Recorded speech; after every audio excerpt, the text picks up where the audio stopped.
जब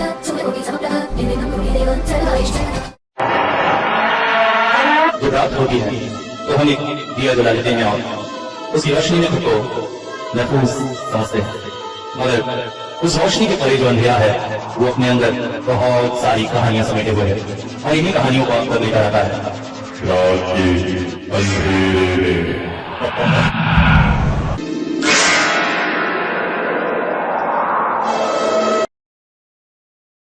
हेलो, आदाब, नमस्कार, सत श्री अकाल दोस्तों, कैसे हैं सभी। आशा करता हूं सभी अच्छे होंगे। देखिए, परिस्थितियां एक बार फिर से बुरी हो रही हैं। कोरोना एक बार फिर से पसर रहा है और सब तरफ से सावधानी सावधानी तो कही जा रही है।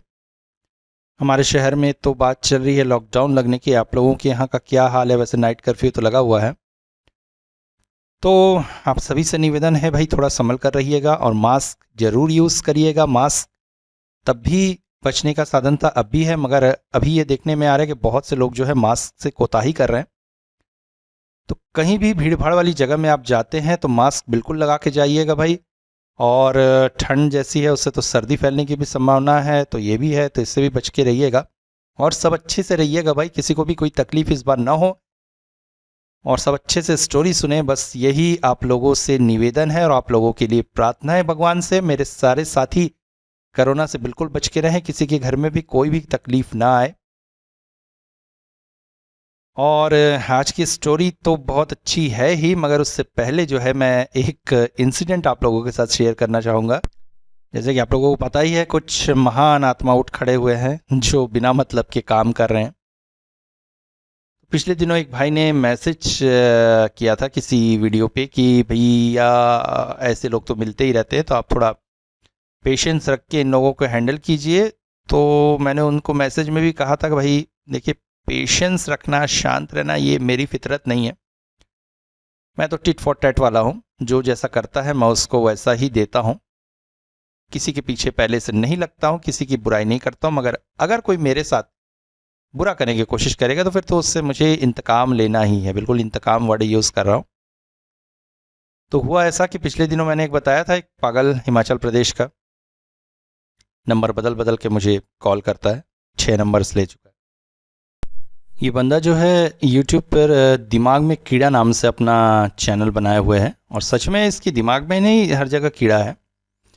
क्योंकि पिछले दिनों एक बच्ची मुझे मिली थी जिसका कहना था, हेडफोन पे मिली थी। हेडफोन जिन लोगों ने यूज़ किया वो लोग जानते होंगे। तो हेडफोन पे उसने कहा, काफ़ी अच्छा कर रही थी, काफ़ी अच्छा शायरी वगैरह लिख रही थी। तो मैंने उससे कहा था कि बेटा आप यूट्यूब पे अपना चैनल बना लो तो अच्छा रहेगा। आपको क्या बोलते हैं, हेडफोन से तो कुछ मिलता नहीं है, तो आपको वहाँ पैसे मिलेंगे। तो उसका कहना था, सर यूट्यूब पे एक कमीना है दिमाग में कीड़ा नाम से, तो मैं जब अपना चैनल बना चुकी हूँ, मगर उसमें जब डालती हूँ तो वो बहुत गंदे गंदे कमेंट करता है।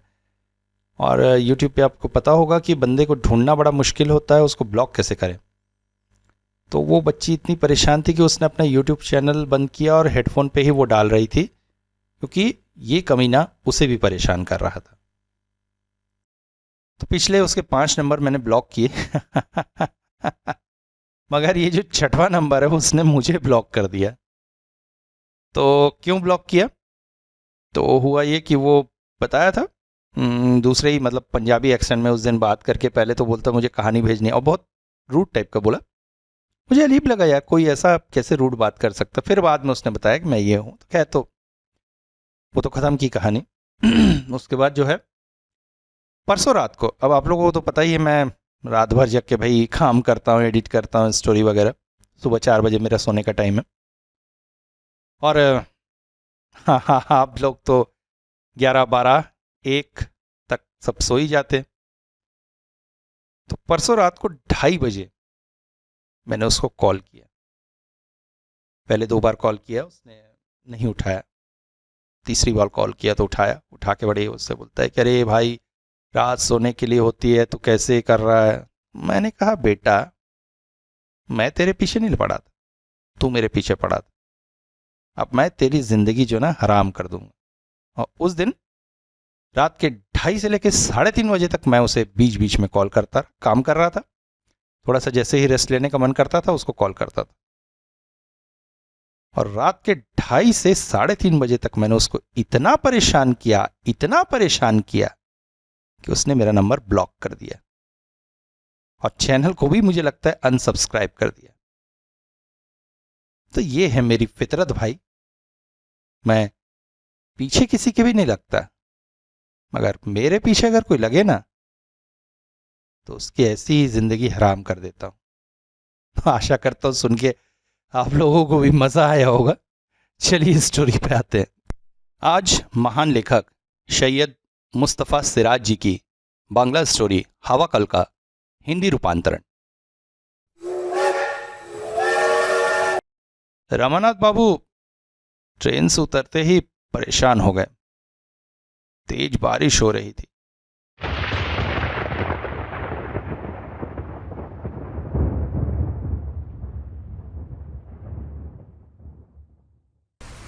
अकेले होते तो कोई प्रॉब्लम नहीं थी, मगर साथ में पत्नी थी। ससुराल आए थे पत्नी की जिद पर। हालांकि परिस्थितियों को देखकर बड़ा मन अनमना सा हो गया था, क्योंकि उनकी ससुराल जिस गांव में थी वहां की स्थिति अभी भी कुछ अच्छी नहीं है। स्टेशन से कई कोस दूर गांव है। गांव जाने के लिए रास्ता एक छोटे मोटे जंगल जैसे इलाके से होकर जाता है। एक समय यहाँ पर ज़मींदारों का बसेरा था। आज भी खंडहर जैसे ज़मींदारों की हवेली पड़ी हुई है और यहीं पर है वो बड़ी सी पंचक्की जो अंग्रेज़ों के ज़माने में लगाई गई थी।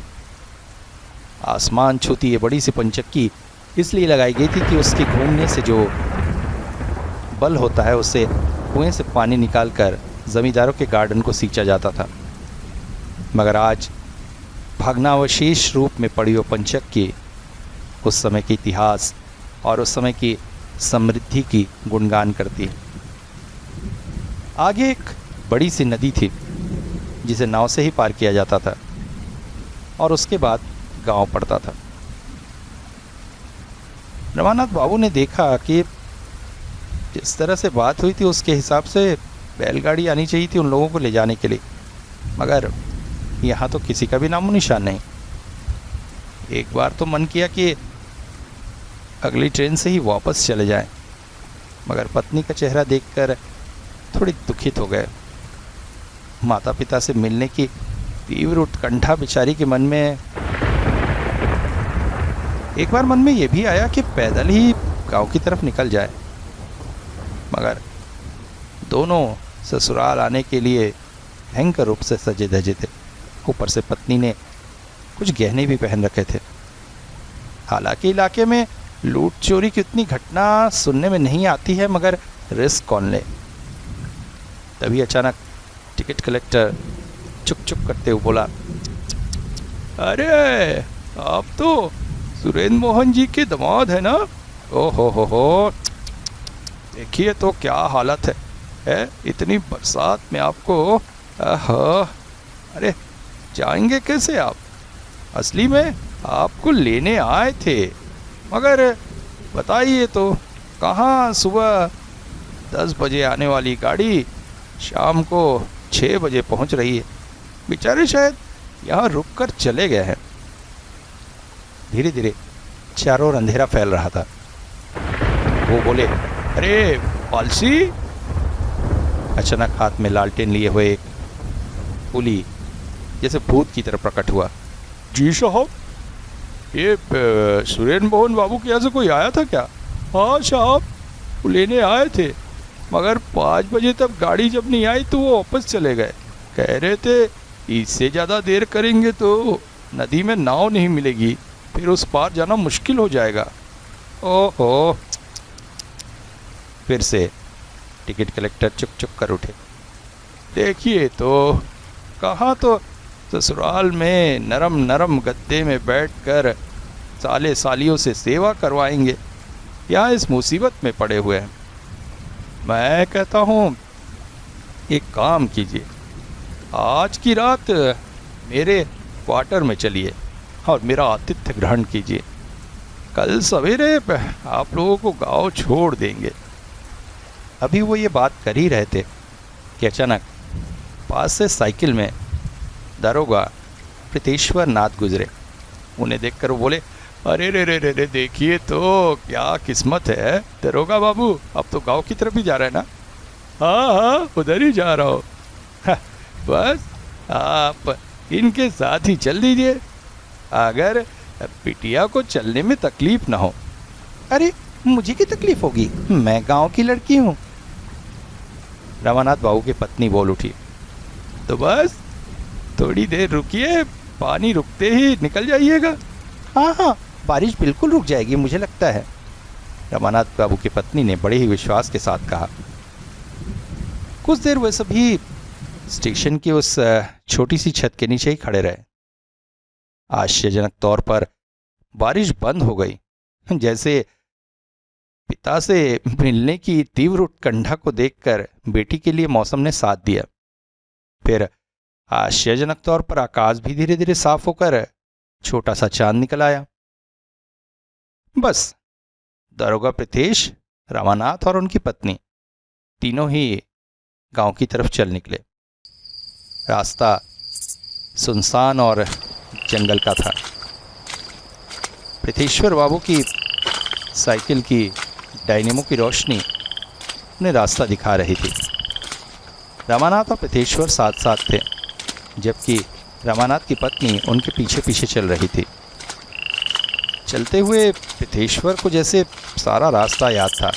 बीच बीच में वो बोलते जाते, अरे देखिए गड्ढा है, वो कीचड़ है। ऐसे ही कहते कहते वो जा ही रहे थे कि अचानक दूर से एक लालटेन की रोशनी उनकी तरफ आती दिखाई दी। वो बोले, चाड़ू होगा चाड़ू। है तो सरकारी नौकर, मगर तनख्वाह बहुत कम है बेचारे की, 1200 रुपये, मगर काम के प्रति ईमानदारी देखिए, इस बारिश की रात में भी मुझे लेने आया है। थोड़ी देर में एक दुबला पतला सा आदमी उनके सामने प्रकट हुआ। क्या रे चाड़ू, चल चल, मैं तो आ ही रहा था। आपको नहीं बाबू, मैं तो जवाई बाबू और बिटिया को लेने आया हूँ। वो सुरेंद्र नाथ जी के घर से मुझे कहकर गए थे। हाँ? सुनकर दरोगा बाबू थोड़े से खुन्न हुए। उन्हें लगा उन्हें नहीं, उन दोनों को लेने आया है। थोड़ा सा गुस्सा प्रकट किया और व्यवहार बदल कर बोले, तो देख क्या रहा है, ले ले सूटकेस ले इनके हाथों से। रमानाथ बाबू ने थोड़ा जोर दिया, अरे अरे मगर ये, दीजिए बाबू दीजिए। सूटकेस लेकर सबसे पीछे अब चाड़ू चलने लगा।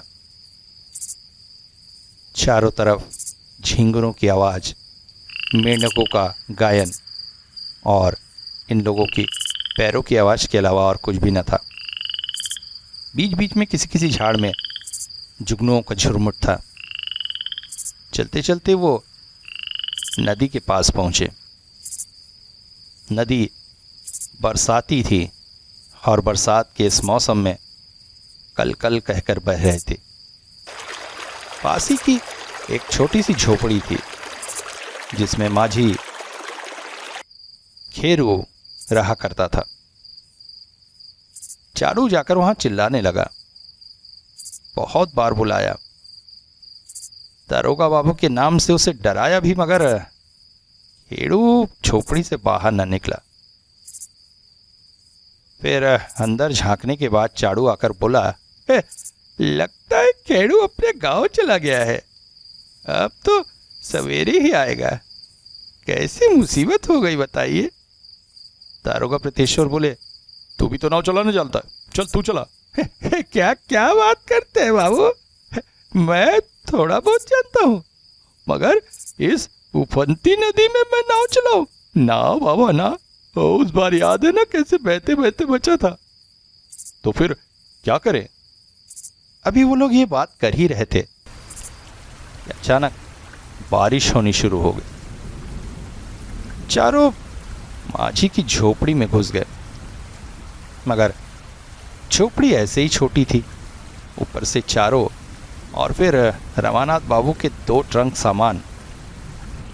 किसी तरह से वो लोग अपने आप को बारिश से बचा रहे थे। टूटी हुई छत से टपकता पानी उन्हें बारिश से बचने नहीं दे रहा था।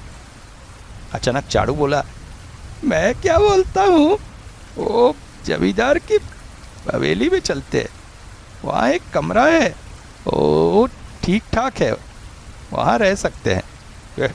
क्या बात कर रहा है, उधर जाना ठीक नहीं। अरे डरने की बात नहीं है बाबू, पिछले दिनों एक साधु बाबा आकर उस कमरे में रह रहे, मेरे ख्याल से वही चला जाए। कहकर चारों जमींदार की हवेली की ओर दौड़ पड़े। रमानाथ के पास हालांकि छाता नहीं था, मगर चाड़ू छाता लेकर आया था। छाते में रमानाथ और उनकी पत्नी दारोगा जी रेनकोट पहने हुए थे और चाड़ू आधा भीगते भीगते किसी तरह आधे जंगल से भरी हवेली के उस कमरे तक पहुंचे। कमरा खाली ही था। दारोगा ने अंदर पहुंचकर आवाज़ लगाई, मगर कोई दिखा नहीं। आ जाइए, कोई नहीं है, लगता है साधु कहीं गया है। कमरे की एक तरफ माँ काली की मूर्ति, त्रिशूल और कुछ पूजन सामग्री रखे थे। दूसरी तरफ एक चटाई सी बिछी। दारोगा ने उसे उठाकर कहा, ये साधु बड़ा गंदा है। फिर अपनी पहनी हुई बरसाती खोलकर वहीं बिछा दी। अब बिटिया रानी कम से कम यहाँ आराम से बैठ जाए, आइए हम लोग उधर किनारे बैठते हैं। कहकर वो सभी वहीं बैठ गए। चारू दरवाजे के पास ही बैठा था, बारिश का अंदाज लगा रहा था। चारू के हाथ में रखी लालटेन अब पानी से भीगने की वजह से बुझी बुझी सी हो रही थी और अंततः बुझी गई।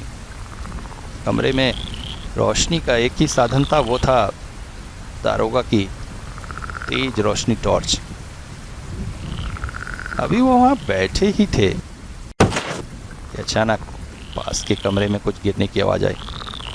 कुछ गिरने की आवाज़ आई ना रे। और फिर दोबारा आवाज़ आई। दारोगा ने अपनी पिस्तौल निकाली और चीखे, कौन है रे? और उस कमरे की तरफ चले गए। फिर अचानक ही रुक कहते हुए बाहर बारिश में दौड़ पड़े। रमानाथ आश्चर्यचकित हो गए। अरे इस भरी बारिश में, इस जंगल से स्थान में सांप बिच्छू के डर में किसके पीछे दौड़ना है दारोगा जी? चाड़ू बोला, हमारे दारोगा साहब ऐसे ही है, काम के जोश में लगता है उधर कोई चोर और था, उसके पीछे दौड़ पड़े, मगर इस जंगल में अरे कैसी जंगल, काम और जिम्मेदारी के सामने ये सब चीजें छोटी है। बाहर बारिश धीरे धीरे रुक रही थी, मगर अंदर का माहौल सुनसान था, सभी चुप थे। अचानक रमानाथ बोले, दरोगा जी अब तक नहीं आए? अरे बाहर में जाने दीजिए दरोगा जी को, आप चुपचाप यहाँ बैठे रहिए। असली में ये जगह थोड़ी अच्छी नहीं है ना। कुछ कुछ बातें यहाँ के बारे में सुनने में आती हैं। पास ही गांव का शमशान है और ये कमरा पहले मुर्दा रखकर लोग यहीं ठहरते थे बारिश से बचने के लिए। सुनकर अचानक रमानाथ की पत्नी कुछ भयभीत सी हो गई। वो रमानाथ से सटकर बैठ गई और बोली, चुप करने बोलो तो, ऐसी जगह में ऐसी उल्टी पुल्टी बातें कर रहा है। मगर रमानाथ को कुछ बोलना न पड़ा। चारू ही बोल पड़ा, मगर अब डरने की बात नहीं है, कहा ना साधु जी रहते हैं, वो माँ काली की फोटो है, त्रिशूल है, आपको डर काहे का? तीनों चुपचाप वहीं बैठे हुए थे।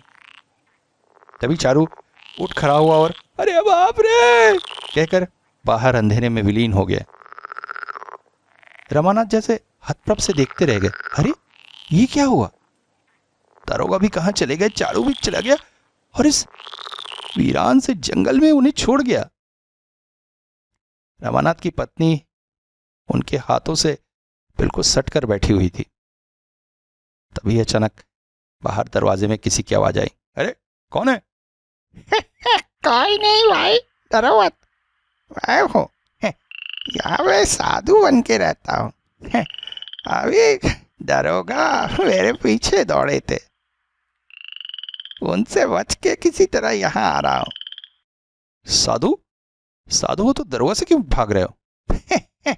साधु बोलो, चोर बोलो, सब मैं ही हूँ। अच्छा, आपके पास माचिस होगी क्या? क्यों, क्या करोगे? ये झाड़ू के हाथ में जो लालटेन था उसे जलाने की कोशिश करके देखता हूँ, कुछ रोशनी तो हो। खूब अंधेरे में हम सब बैठे हुए हैं। नहीं नहीं, लालटेन मत जलाओ भाई। असली में मैं दारोगा के हाथ से बच के आ रहा हूँ। मेरी नकली दाढ़ी मूंछ दारोगा के हाथ में रह गई, इसी वजह से मैं उसके चंगुल से बच गया। अब कहीं अगर वो वापस आ गया तो मुझे पकड़ लेगा। अंधेरे में मैं इस कोने में छुप कर बैठा हूं, दारोगा आएगा तो उसे पता नहीं चलेगा। रमानाथ आश्चर्यचकित हो गए। ये क्या रात को शुरू हुआ है?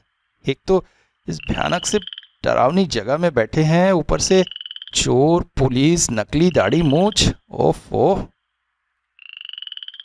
फिर समय काटने के लिए अचानक रमानाथ बोल पड़े। अच्छा, तुम्हारा नाम क्या है? जी, सीतू खिड़की तोड़। हाँ, खिड़की तोड़?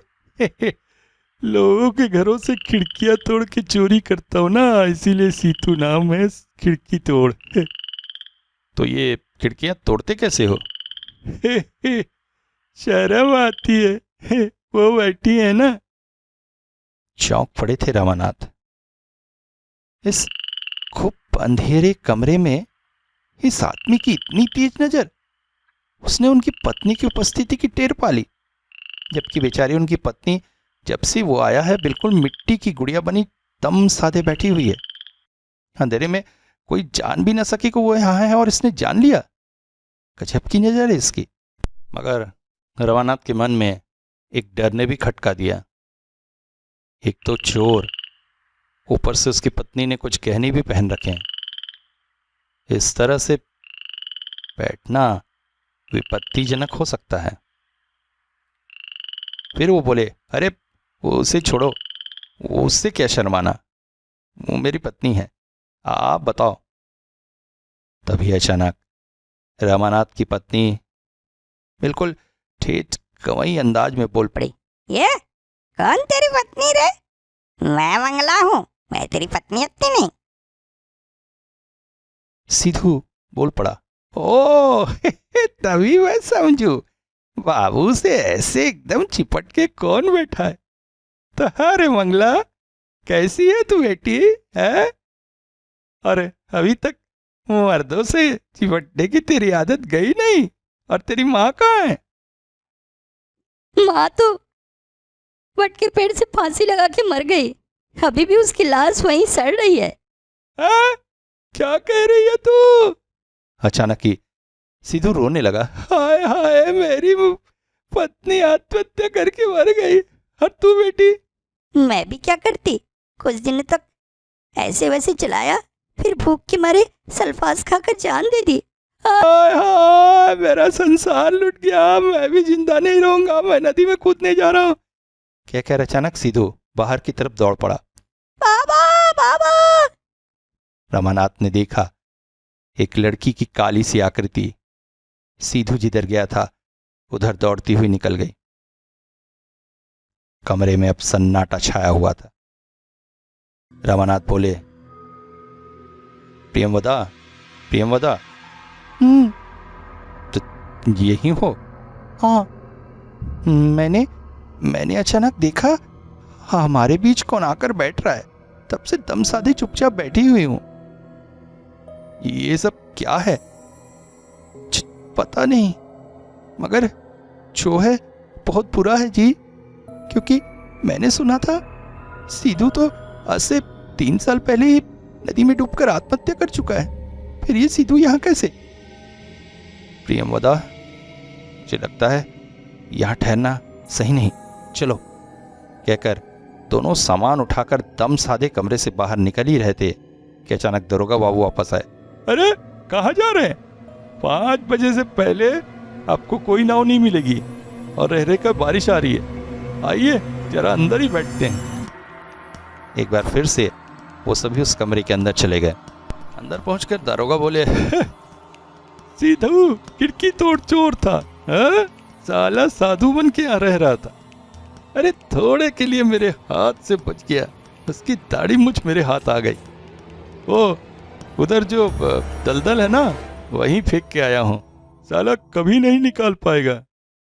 तभी अचानक बाहर किसी की पैरों की आवाज आई। कौन आ रहा है? दरोगा फिर से चीखे, मैं चाड़ू। अरे चाड़ू तू यहाँ?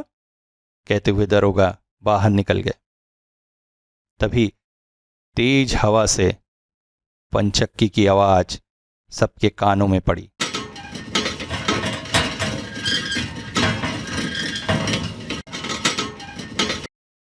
और फिर किसी के चल के आने की आवाज आई।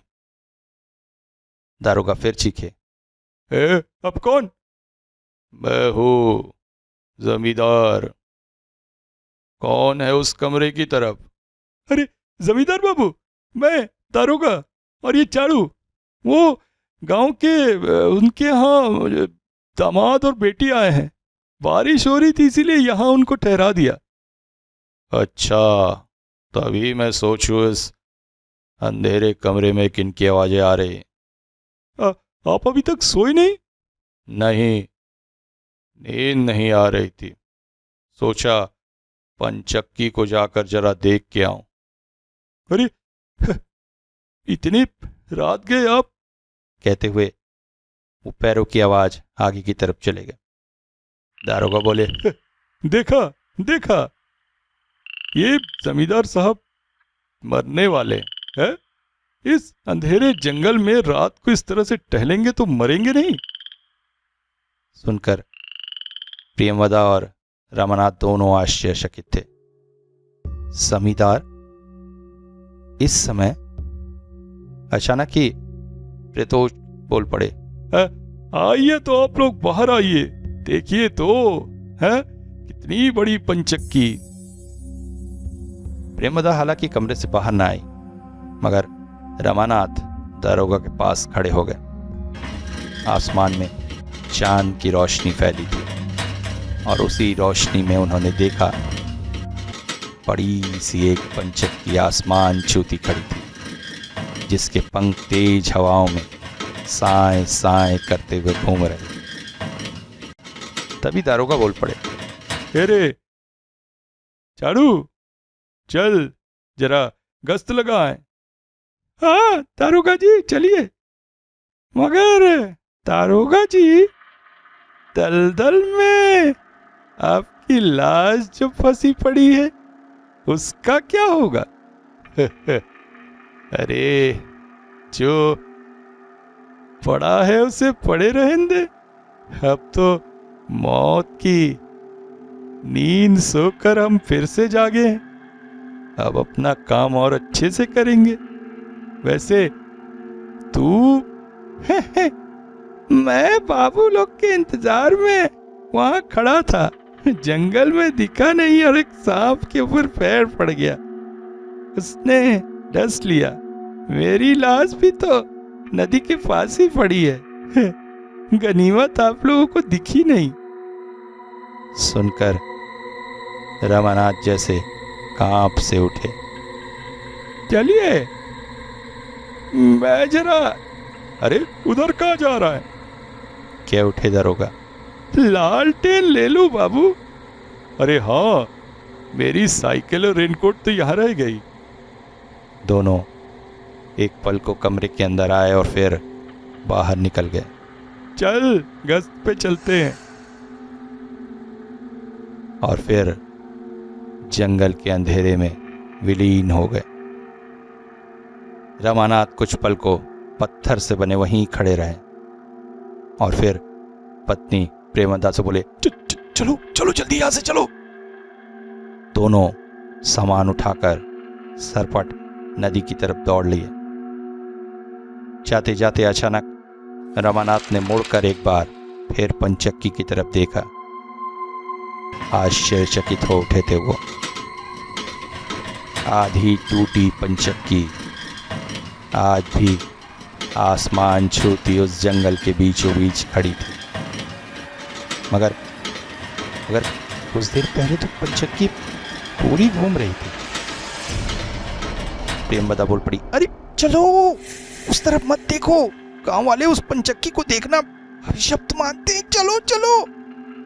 किसी तरह से दोनों नदी के किनारे पहुंचे और माझी की उस टूटी झोपड़ी में घुसकर रात बीतने का इंतजार करने लगे। ये झोपड़ी ही अब उनके लिए प्राण बचाने का एकमात्र सहारा थी। चारों तरफ झींगुरों की आवाज, मेंढकों की आवाज और रह रहकर उल्लुओं की आवाज के साथ साथ पंचक्की के घूमने की आवाज गूंज रही।